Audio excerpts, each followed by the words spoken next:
Hey everybody, my name is Lisa and I am the Crafty Goddess. Hello and welcome! I'm sure you're wondering why I'm not sitting in front of a wall of yarn right now and I'm actually in front of the stove. If you've been following my channel enough, you'll know that I've posted a previous video where I toyed around in the kitchen where I made 2-ingredient fudge. Today, I wanted to show you a really cool, super easy, and super quick recipe for how to make an easy loaf. You've probably heard of dump cakes, where it's like just some pie filling, some cake mix, and then a few sticks of butter, and then voila, you got a cake. You've got what they call a dump cake. This is a little different. I can't remember if dump cakes actually mix the ingredients or not. I tried one with, it was like cherry pie filling and chocolate cake mix, and it was really good. But this is going to be a little different. What you're going to need is 1 box of cake mix, a can of pie filling of your choice, and some chocolate chips or butterscotch chips, whichever you prefer. I'm going to move the camera just slightly and hopefully this doesn't make too much of a mess. Okay. What are you doing? Sorry, that was my kitty. I got some cats hovering the kitchen, you know. As soon as there's anybody in the kitchen, they think they're going to get fed. So, apologies for the... Yeah, I was talking about you. Okay.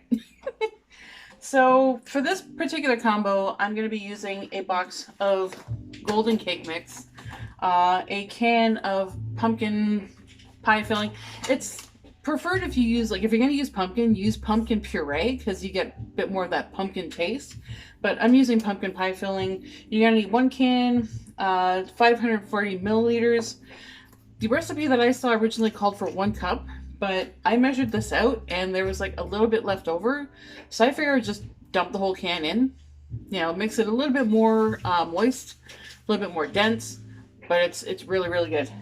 And you're also going to need 1 cup of chocolate chips to mix with the actual loaf mix, and then a bunch left over. So I just grabbed a bag of a 270 gram bag of milk chocolate chips.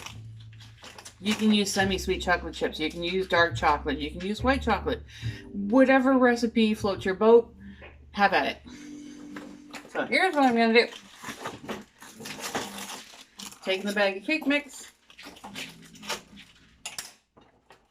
dumping it into my mixing bowl.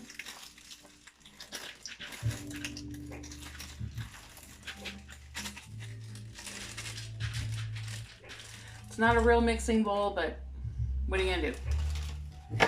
By the way, something like this is like super quick and easy, and it's perfect for, like, say if you got company coming over and you want to make a nice fancy dessert, or you want to impress your significant other with baking. I told this recipe to my mom and she said that actually sounds really good. She makes everything from scratch.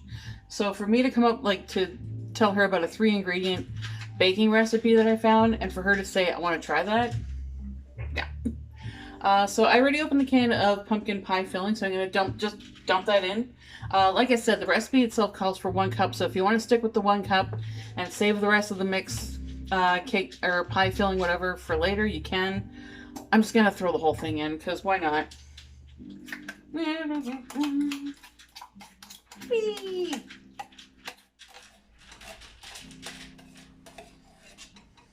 Come on.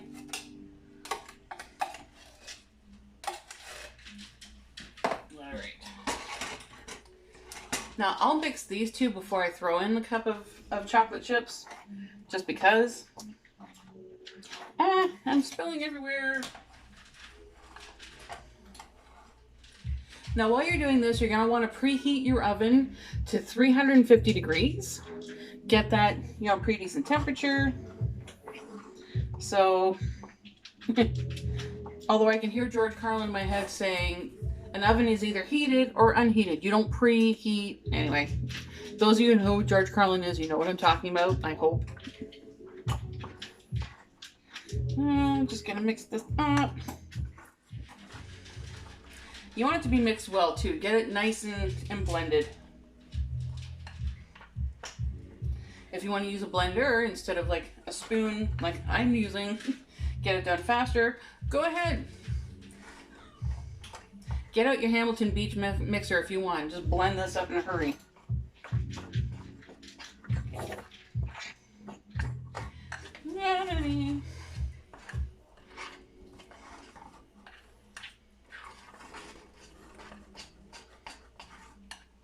Oh yeah. When it's got a nice consistency like that, you're good to put in your chocolate chips. Or like I said, you can throw in butterscotch chips. I did a combination earlier of applesauce, carrot cake mix, and butterscotch chips, and oh my gosh. All right, where's my paper towel?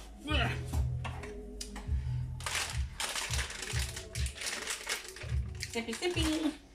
Get up my skizzers. I measure out chocolate chips because I don't trust myself. So we're gonna do that right now.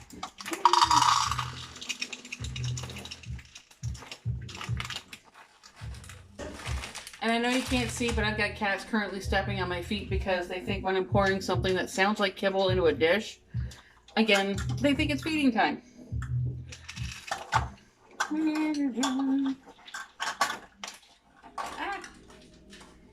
Throw that over there. And once again, you're just going to mix everything together. Throw in your chips. Gordon Ramsay's kitchen, this is not. Give it one nice final mix. Commercial! We got stuff playing in the background, and now we're listening to a paid advertisement. I'm assuming for cars or insurance. Anyway, once you got that mixed up, you're going to get yourself a loaf pan. You're going to grease it up. I've already greased it. Use butter, use margarine, use cooking spray, whatever. Because like I said, this mixture is very dense. It's going to stick, so you want something to make it not stick. So I've already greased this beforehand. And get your mixture and just dump her on in there.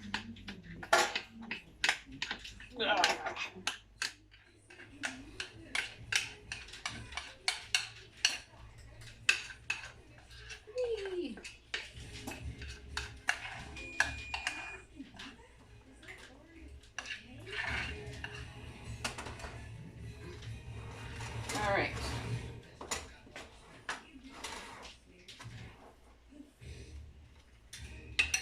I'm gonna put this away.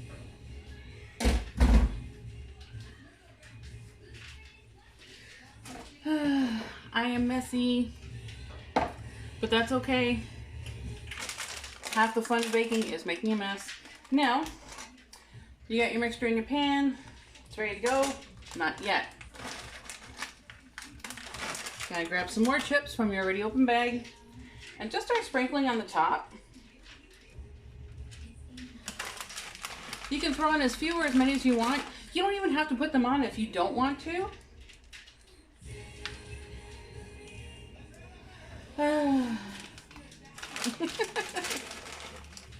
I love when my husband puts on a playlist, forgets that there's commercials, and then walks away. All right. I think this is sufficient enough chip coverage. So once that's ready to go, you're going to put it in your heated oven. 350 degrees.